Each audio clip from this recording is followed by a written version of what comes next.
sat in my usual spot in the third pew from the front, the familiar creak of the wooden benches around me filled with folks I'd known for decades in this small rural town. As a 55-year-old elder in our close-knit church, I took pride in leading by example, nodding along to Pastor Reynolds' sermon on trust and commitment, words that hit different now. The stained glass windows let in soft morning light, casting a warm glow over the modest congregation, farmers, teachers, and families like mine, all gathered for Sunday worship. Emily was right beside me, her hand occasionally brushing mine, as if everything was still normal after 30 years of marriage. My phone vibrated quietly in my pocket, pulling me out of the pastor's message. I glanced down, seeing an AirDrop alert from Emily's device. Odd, since she rarely sent me anything during service. Out of habit, I accepted it, expecting maybe a note about lunch plans. But as the image loaded, my stomach dropped. There she was, nude and posed seductively on our bed at home, with a caption that read, "Can't wait for tonight, my love." It wasn't for me. That much was clear from the way it screamed intimacy I'd long forgotten in our routine life. My hands shook as I locked the screen, heart racing, the betrayal hitting like a punch to the gut. How could she? After all my overtime at the mill to support her, the quiet endurance of her growing distance, I'd never imagined this. Welcome to Brian's Stories. I share new life stories here every day, and I'd really appreciate it if you hit subscribe and liked my video. Drop a comment down below telling me where you're watching from and what time it is for you right now. I read every single comment, and it helps me to know I'm not alone in this. I looked over at Emily, her face paling as she noticed my expression. She fumbled with her phone under the hymnal, whispering urgently, "Michael, it's nothing. Just a mistake. I meant it for you." But her eyes darted around, avoiding mine, and her voice cracked with panic that didn't match her words. That's when I realized it wasn't just me. Murmurs started rippling through the pews. Old Mrs. Hargrove, a row back, gasped softly, her phone lighting up, and young Tim across the aisle quickly turned his device face down, his cheeks flushing. Whispers spread like wildfire. "Did you see that?" From Emily? The kind of quiet judgments that cut deep in a town where everyone knows your business. I forced myself to stay composed, gripping the edge of the pew to steady my breathing, but inside, everything unraveled. My role as elder, the respect I'd earned through faith and family, it all felt tainted now, exposed in this public humiliation. The sermon ended with an awkward amen, and as people shifted, a few cast sympathetic glances my way, the air thick with unspoken shock. Emily tugged at my sleeve.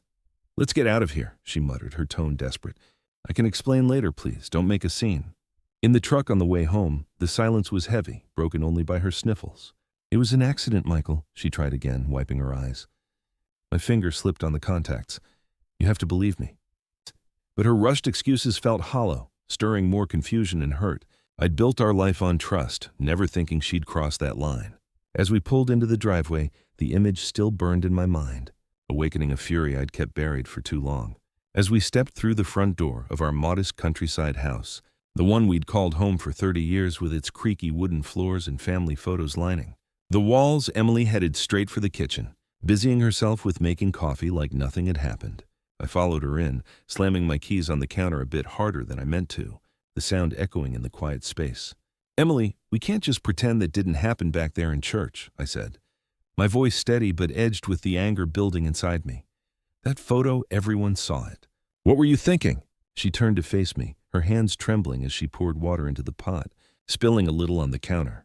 "Michael, please, it was an honest mistake," she replied, her eyes pleading as she wiped up the mess with a dish towel. "I was trying to send you something fun to spice things up. You know, my phone must have glitched and sent it to everyone nearby." But her words came out too fast, like she'd rehearsed them in her head on the drive home, and she wouldn't meet my gaze, focusing instead on the coffee maker as it gurgled to life. I leaned against the doorway, crossing my arms, feeling the weight of the morning settle on my shoulders. Spice things up? After all these years of me working overtime at the mill just to keep us afloat? While you stayed home? And that caption, "Can't wait for tonight, my love." That doesn't sound like something for me, not the way things have been between us lately. She froze for a second, then busied herself grabbing mugs from the cabinet, her back to me. "You're overreacting," she said softly, her voice cracking a little. "It's embarrassing for me too, you know. The whole congregation staring, whispering. Can't we just drop it and move on?" But I couldn't drop it. The image kept flashing in my mind, along with all the little things I'd ignored over the past months. Her coming home late from supposed errands, the way she'd angle her phone away when texting, Those unexplained charges on our credit card for dinners and gifts I never saw. I pulled out my phone and scrolled through the bank app right there in the kitchen, my thumb moving faster as suspicion gnawed at me. What about these, Emily? $100 charges at that fancy restaurant in town, the one we never go to. And perfume. Since when do you buy expensive perfume without telling me? She set the mugs down with a clatter, finally turning around, her face flushed. Those are just treats for myself. You've been so busy with church and work, I needed something to feel good about. I shook my head, pacing the small kitchen now, the linoleum cool under my socks. Treats? With our savings? And who are you texting all the time? Huh? I've seen you smile at your phone more than at me these days. She stepped closer, reaching out to touch my arm, but I pulled back slightly. The betrayal starting to feel real, like a knot tightening in my chest. Michael, you're making this into something it's not, she insisted, her tone shifting to desperation. I love you. We've been through so much, raising the kids, building this life. Don't let one stupid tech error ruin us.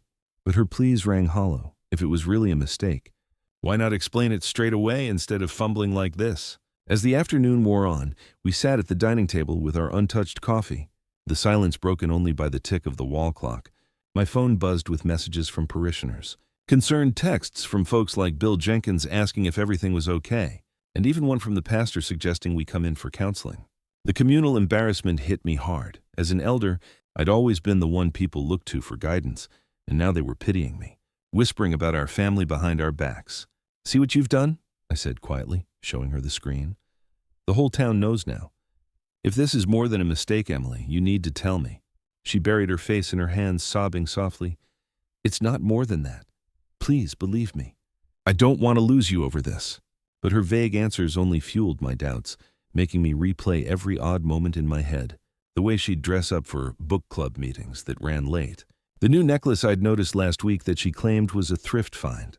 I excused myself to the living room, sinking into my armchair, staring out the window at the rolling fields beyond our yard. The kids would hear about this soon. Our son in the city and daughter nearby. They'd call any minute, confused and worried. I needed to stay calm, gather my thoughts without her hovering. I'm going for a walk, I told her, grabbing my coat. We can talk more later. She nodded, wiping her eyes. But as I stepped outside into the crisp January air, with snow still patching the ground, my mind raced with plans. This wasn't just an error. It felt like the tip of something deeper. I'd have to watch her closer, maybe check her phone when she wasn't looking, without letting on. The public disgrace stung, but the personal betrayal cut deeper, pushing me to uncover the truth quietly before it tore everything apart. Later that evening, after a tense dinner where we barely spoke, I retreated to my study upstairs, the small room with my desk and church files. Emily had gone to bed early, claiming a headache, but I couldn't sleep. I sat there, opening my laptop to review our shared accounts again. Connecting the dots in the quiet house, a call came in from our daughter, Sarah, her voice hesitant on the line. Dad, I heard about what happened at church. Is Mom okay? What was that photo about? I sighed, rubbing my temples. It's complicated, honey. Your mom says it was a mistake, but I'm not so sure. Don't worry the family yet. I'll handle it. She paused, then added, If you need anything, call me. Love you. Hanging up, I felt the isolation creep in, but also a resolve forming. Tomorrow, I'd start digging discreetly, no big scenes, just careful steps to confirm my suspicions. The whispers from town would fade eventually. But if Emily was hiding something, I had to know. For my own sake, after all I'd sacrificed. That night, after Emily went to bed pretending everything was fine, I couldn't shake the unease gnawing at me. I sat in my study, the dim lamp casting shadows on the walls lined with books and family mementos, and decided I had to know more. Our devices were linked through a family plan, so I pulled up my laptop and searched for a tracking app, something simple, like those ones for keeping tabs on kids. I installed it quietly on our shared account, telling myself it was just for peace of mind, under the guise of safety in case of emergencies. By morning, the app was synced, and I started digging into the location logs from the past few months. Emily was already up, humming in the kitchen as she made breakfast, acting like yesterday's church fiasco was ancient history. Morning, dear, she said cheerfully, sliding a plate of eggs and toast my way across the counter. Sleep okay? I thought we could go for a drive later, clear the air. I nodded vaguely, forcing a smile while my phone buzzed with the first alerts from the app. Sounds good, I replied, but my mind was elsewhere, scrolling through the data in the other room. The logs showed her phone pinging at places she never mentioned, motels on the edge of town, a coffee shop downtown multiple times a week, even the park where we'd had our first date years ago. Each entry twisted the knife a little deeper, especially when matched with dates she'd claimed to be at book club or visiting her sister. I waited until she stepped out to the garden to check on her winter plants, then dove into the synced chats. There they were, messages popping up from a contact saved as book club friend, but the content was anything but innocent. Missed you last night, one read with a heart emoji. Our spot at the motel tomorrow, another suggested, complete with times and addresses that lined up perfectly with those location pings. The sender's number traced back easily through a quick search on my computer to Tom Hargrove, that local businessman from our church circle, the same guy who'd shaken my hand at services and hosted barbecues we'd attended together. My hands clenched the mouse so tight I thought it might break. This wasn't a flirtation. It was a full-blown affair, going back at least 6 months based on the chat history. By lunchtime, Emily came back in, dusting snow off her boots, and I couldn't hold it in anymore. I met her in the living room, holding up my phone with the app open. "Emily, we need to talk now," I said, my voice low but firm, motioning her to sit on the couch. She froze in the doorway, her face draining of color. "What's that? Why are you looking at my locations?" she asked, her tone sharpening as she crossed her arms. "Because your mistake yesterday doesn't add up," I shot back, scrolling to show her the logs. "Motels, parks in the middle of the day, and these messages to Tom Hargrove? Can't wait for tonight, just like that photo. How long has this been going on?" She sank onto the couch, her eyes widening, then narrowing in defense. "You installed a tracker on me? That's invasion of privacy, Michael. You had no right." I paced in front of her, the carpet muffling my steps, feeling the fury rise like bile in my throat. "No right? After 30 years of me busting my back at the mill, paying for your hobbies, keeping quiet about your moods, all while you sneak around with Tom? Tell me the truth, Emily. All of it." She hesitated, twisting her wedding ring on her finger, then let out a sigh. "Fine, yes, it's Tom. It started last summer after that church picnic, our marriage. It's become so routine, Michael. You with your elder duties and overtime, you're never really here. Tom makes me feel alive again." Her words hit like a slap, blaming me for her betrayal, as if my sacrifices were the problem. "Routine? That's your excuse?" I exploded, raising my voice for the first time. "I trusted you, believed you'd never cross that line, adultery right under our noses, in our community. How could you do this to us, to the kids?" She stood up then, tears streaming down her face, pointing a finger at me. "Don't act like a saint. You've ignored me for years, buried in work and church. Tom listens, he cares. It's not like I planned to hurt you, it just happened." I shook my head, the heartache mixing with rage, making my chest tight. "Just happened, with a man from our circle, risking everything we've built. The whole town is whispering now. People avoiding me at the store this morning, subtle snubs like I'm the one who did wrong." She reached out, trying to grab my hand. "We can fix this, Michael. Counseling, like the pastor suggested. Don't throw it all away." But I pulled away, the evidence on my phone demolishing any leftover faith. "Fix it? You've shattered everything. I'm stepping back from elder duties for now. Told the pastor this morning I need time. This injustice, you breaking our vows, it's too much." The argument dragged into the afternoon, her alternating between confessions and deflections, me pressing for details that only amplified the pain. "How many times?" I demanded, sitting across from her at the dining table. "Dozens? And the money, those charges were for him, weren't they? Gifts. Dinners?" She nodded reluctantly, mumbling, "Yes, but it wasn't much. I thought you wouldn't notice." I slammed my fist on the table, not hard, but enough to rattle the glasses. "Wouldn't notice? I've given up so much for this family, and you repay me with lies?" By evening, as the sun set, she retreated to the bedroom, sobbing, while I sat alone in the study, the public backlash weighing heavy, calls from parishioners inquiring gently, but their tones laced with pity.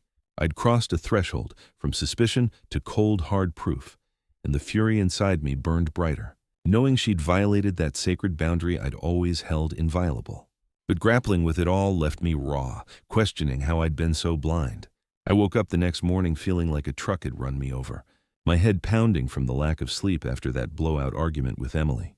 The house felt emptier than ever, even though she was still there, shuffling around downstairs making her morning tea.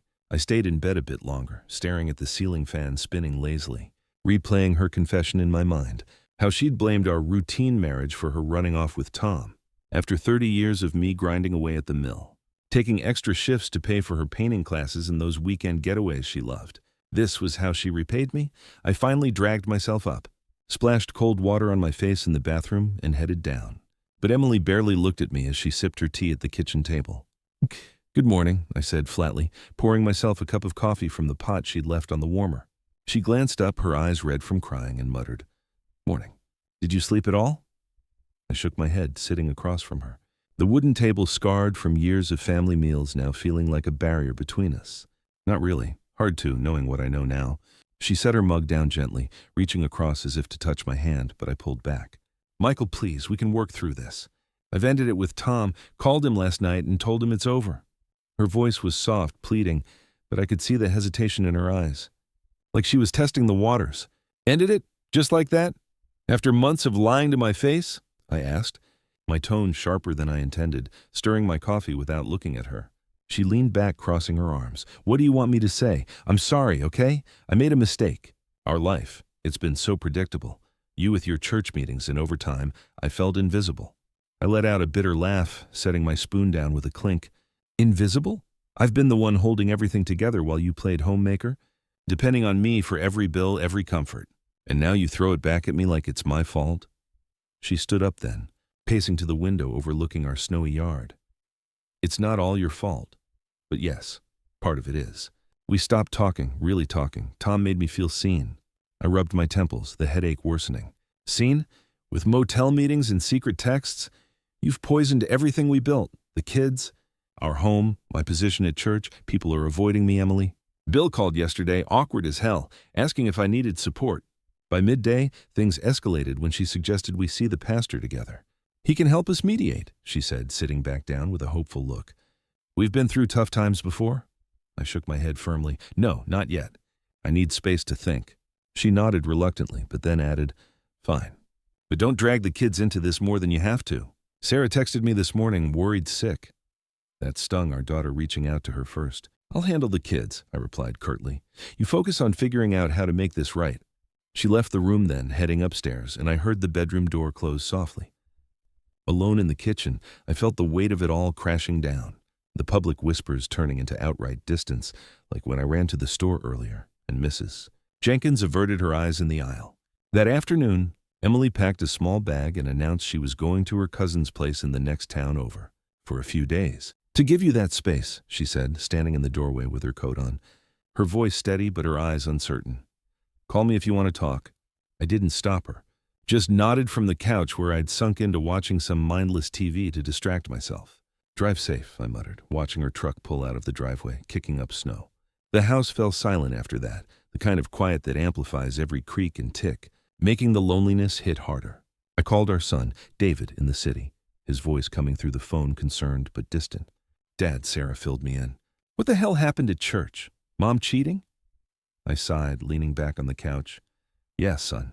With Tom Hargrove, of all people. I've got proof, locations, messages. It's bad. He paused, then said, Damn, you okay? Need me to come down? Not yet, I replied. Just keep an eye on your mom if she calls. The kids shouldn't pick sides. He agreed, but hanging up left me feeling even more isolated, like I was navigating this mess solo. As evening came, I wandered the house restless, picking up old photo albums from the shelf in the living room, flipping through pages of our wedding, the kids' birthdays, church events, all tainted now by her treachery. I'd endured so much quietly, her moods after she quit her job, the way she'd nitpick my long hours, even swallowing humiliations like when she'd flirt innocently at parties, or so I thought. Now it all added up to betrayal, and I doubted everything, my oversight in not seeing it sooner, my value as a husband and father. Why hadn't I pushed back more? The low point hit me hard that night, lying in our empty bed, the sheets cold without her, questioning if I'd been too passive, too trusting. But in that profound loneliness, a spark flickered when my old friend from church, Pastor Reynolds' brother actually, called unexpectedly. Michael, heard you're stepping back a bit. Want to grab coffee tomorrow? Sometimes talking helps. I agreed, his words planting a seed, maybe reaching out to a confidant could shift things. He suggested seeing a family counselor for perspective, not just for the marriage, but for me. You've got to reclaim your agency, buddy, he said. Hanging up, I felt a tiny shift from victim to someone ready to move forward, even if the pain still gripped me tight. The next few days blurred into seclusion, me handling chores around the house, fielding sympathetic calls from the congregation that only amplified my isolation. Sarah stopped by one afternoon, her face etched with worry as she hugged me at the door. Dad, this is crazy. Mom at Cousin Linda's, what do we do? We sat in the kitchen, me explaining the evidence without too many details. I don't know yet, honey, but we'll get through it as a family. She nodded, tearing up. I love you both, but this hurts. Her visit helped a little, but after she left, the doubts crept back. In those quiet nights, revisiting our history poisoned by her actions, I hit rock bottom, wondering if I'd ever feel whole again. Yet, that call with my friend lingered, signaling I wasn't entirely alone, pushing me toward regaining some control. After that call with my friend, I felt a bit of fire return to my belly. Enough to push me out of the pit I'd been wallowing in. I met him for coffee the next morning at the little diner on Main Street, the one with the checkered tablecloths and bottomless cups that we'd frequented for years. He sat across from me in the booth, his face kind but serious, stirring sugar into his mug. Michael, you've been through hell, he said, leaning forward. But sitting at home brooding won't fix it.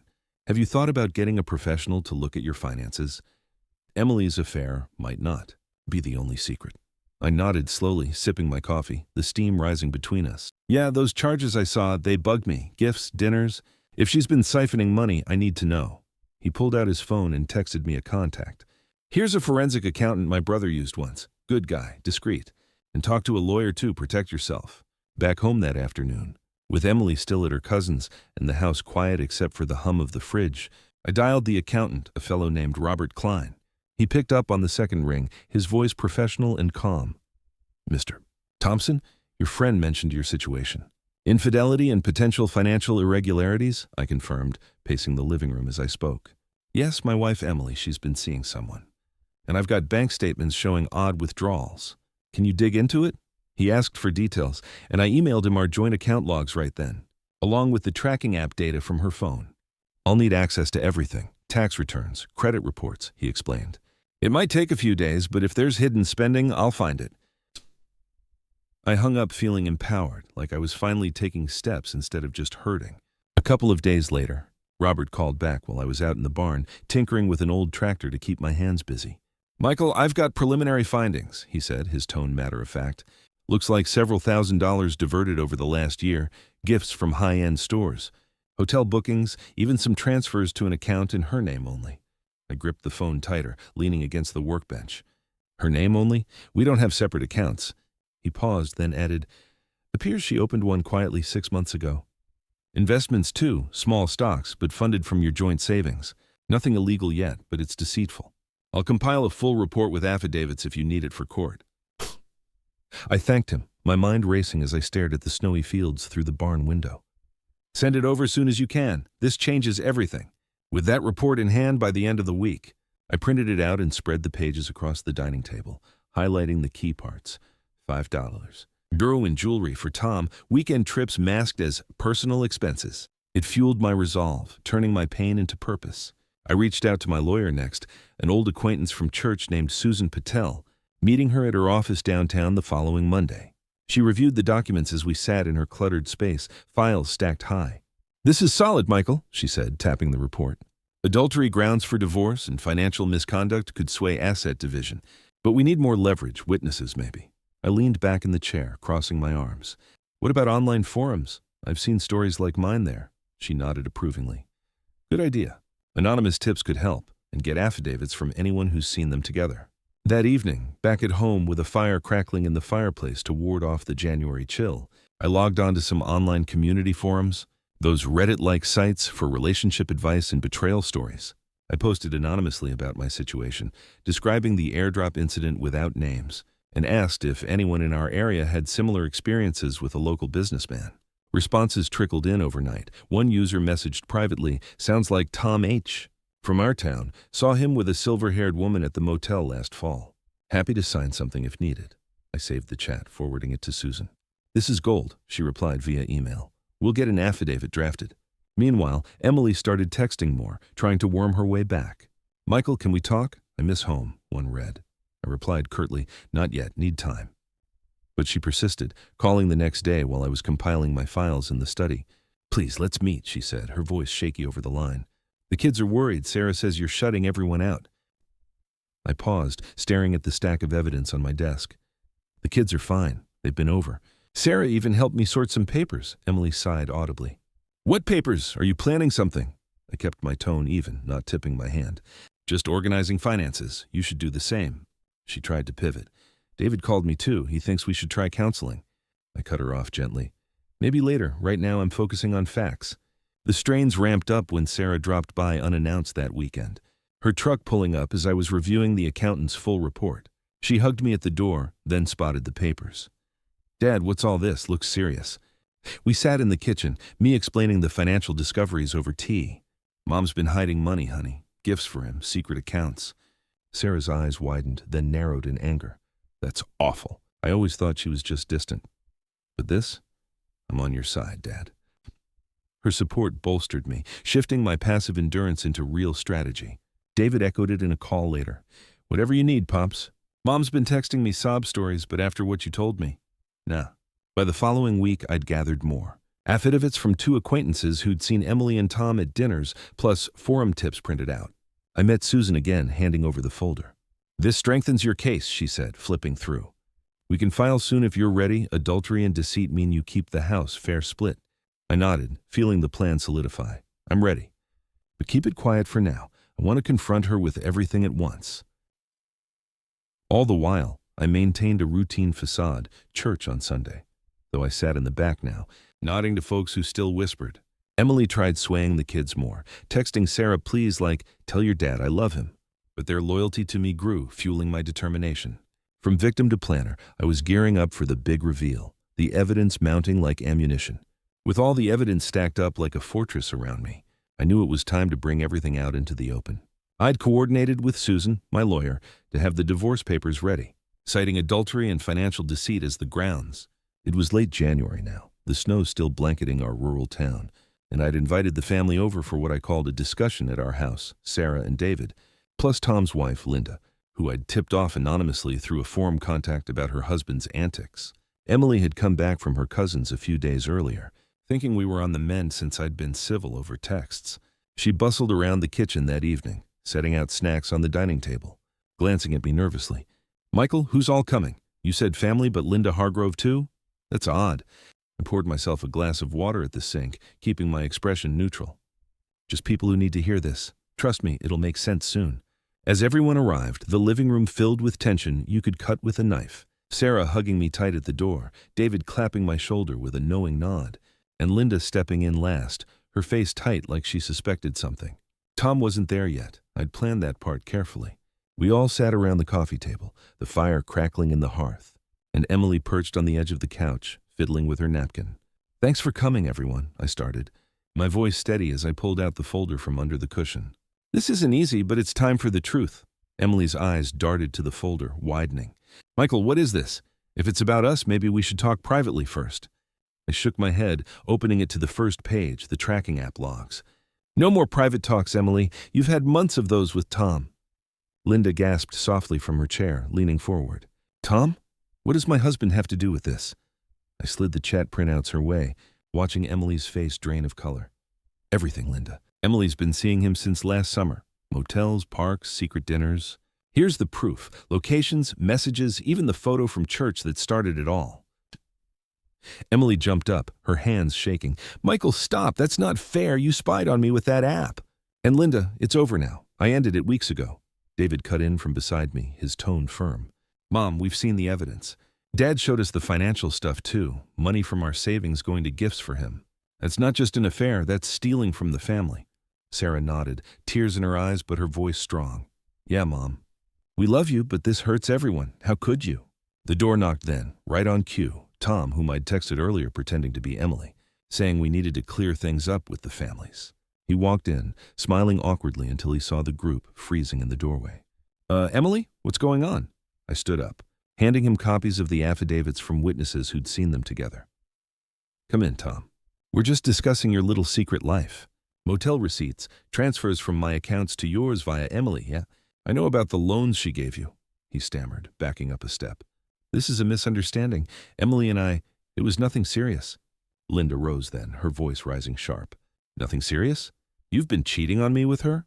In our town, where everyone knows us? She turned to me, nodding gratefully. Thank you, Michael. I had suspicions, but this proves it. Emily sobbed, collapsing back onto the couch. Please, everyone, I didn't mean for this. Michael, you're blowing it out of proportion. Our marriage was stale. I needed excitement. I pointed to the forensic report next, passing it around. Excitement with my hard-earned money, $5,000 on jewelry and trips, hidden in your secret account. That's not stale, that's betrayal. Tom tried to deflect, raising his hands. Look, man, let's not get dramatic. We can settle this quietly, no need for lawyers. But Sarah shot back, too late for that. Dad's filing for divorce and the church knows too. I'd already spoken to Pastor Reynolds that morning, sharing just enough details without the gritty parts. He arrived shortly after, knocking solemnly and stepping in when I opened the door. Michael family, he said, looking around the room. I've heard the basics. Tom, as a deacon, this conduct is unacceptable. You're stepping down immediately, and we'll address this with the congregation. Tom's face twisted in anger, turning to Emily. You said this was under control. Now my job, my marriage, everything's ruined. Emily cried harder, pleading with me. Michael, don't do this. Think of our 30 years, the kids. I can change. We can go to counseling. But I stayed firm, crossing my arms. Counseling won't fix the lies, the money, the public shame you brought on us. The pastor's intervening because this affects the whole community. Your lover's rebuke is just the start. Linda nodded fiercely. I'm done too, Tom. Expect divorce papers from me. The room erupted then, accusations flying. Emily denying details while Tom countered with excuses like, she pursued me. I let it unfold, presenting more proof as needed, like the forum tips are anonymized. David stepped in to calm things. Enough, Mom, Tom, you both messed up big. Dad's been the rock here. He deserves better.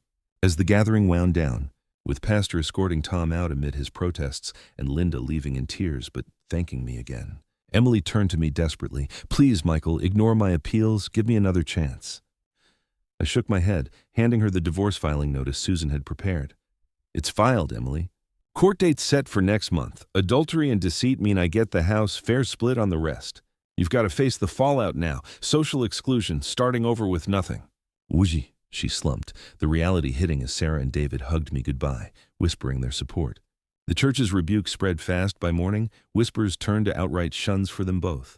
Court proceedings kicked off soon after, her frantic calls ignored as I pushed forward, steadfast in demanding what was right after all her duplicity.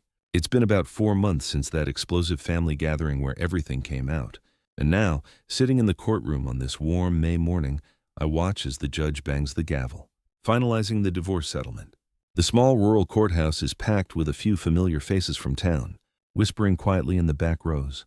But I keep my eyes forward, feeling a weight lift off my chest for the first time in ages. Susan, my lawyer, leans over and squeezes my arm.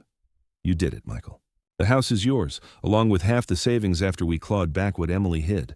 And custody safeguards for any family assets. The kids' trusts are protected.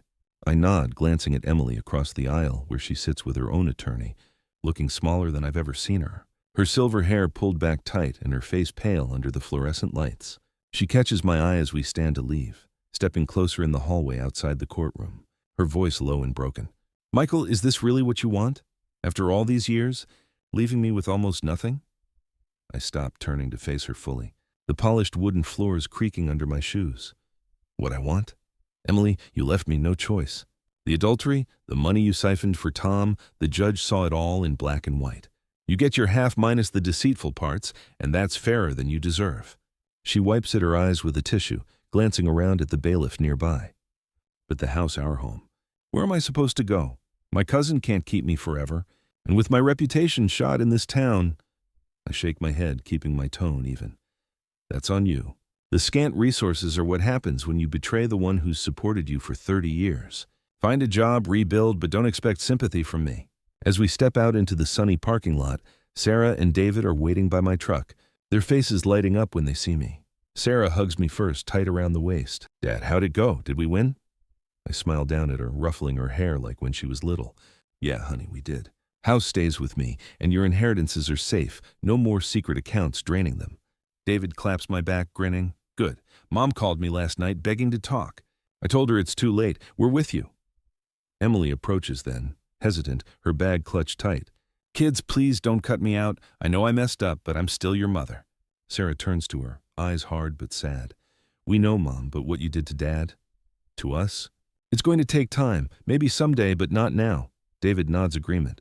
Yeah, and with Tom getting divorced too, Linda served him papers last week. You're both paying the price. I drive home alone after dropping the kids off at Sarah's place nearby. The familiar country roads winding past cornfields now green with spring growth. Pulling into the driveway of my modest house, I feel a sense of ownership I haven't in years, no longer tainted by lies. Inside, I pour myself a coffee and sit at the kitchen table, the same one where I'd first confronted Emily months ago. The phone rings. It's Pastor Reynolds. "Michael, heard the news from Susan. Congratulations on the resolution. Ready to come back as elder? The congregation misses your steady hand?" I lean back in the chair, staring out at the yard. "Yeah, Pastor, I am. Fresh zeal, like you said. No more stepping back, I'm ready to lead again." He chuckles warmly. "Good. And Tom's out for good. His business took a hit too, clients pulling away after the scandal. Justice served, I'd say." That evening, Sarah and David come over for dinner. The house filling with laughter for the first time in forever as we grill burgers on the back porch. Sarah sets the table, chatting about her job. "Dad, you seem lighter already. No more overtime stress?" I flip a patty, smiling. "Not like before. With the settlement, I'm cutting back at the mill. More time for church and you too." David raises his beer. "To new beginnings. Mom's struggling, yeah. Heard she's looking for work in the city, away from the gossip. But she brought it on herself." I nod, sitting down with them. "She did. Her tarnish standing here, Tom's downfall, relational and professional. It's the retribution they earned for the duplicity. But me? I'm liberated, kids. No more deception hanging over us." As the sun sets, we talk late into the night, sharing stories from better times, the transparency feeling like a balm after the chaos. My old friend from church stops by with pie, joining us. "Michael, you look at peace," he says, clapping my shoulder. "That counselor helped, huh?" I agree, pouring him coffee. "Sure did. Showed me my worth beyond the betrayal." Emily texts me later, a simple, "Congrats on the house," but I don't reply, closing that chapter. Enveloped by loyal friends and my kids, I head to bed, discovering serenity in the quiet truth of it all. Tomorrow's free of lies, church in the morning, maybe a hike with Sarah. Life's rebuilding, stronger than before. Sometimes what we need isn't advice, but someone to stand by us and say, "That's enough." If this story brings you even a little relief, drop a comment down below telling me where you're watching from and what time it is for you right now. I read every line, and I make these videos to remind you, you are not alone. On screen right now, you'll see 2 news stories I think you'll really enjoy. There are many more waiting for you on the channel. So don't forget to subscribe and hit the bell so you never miss one. See you in the next story. Until then, take care of yourself and the people you love. With all my love and respect.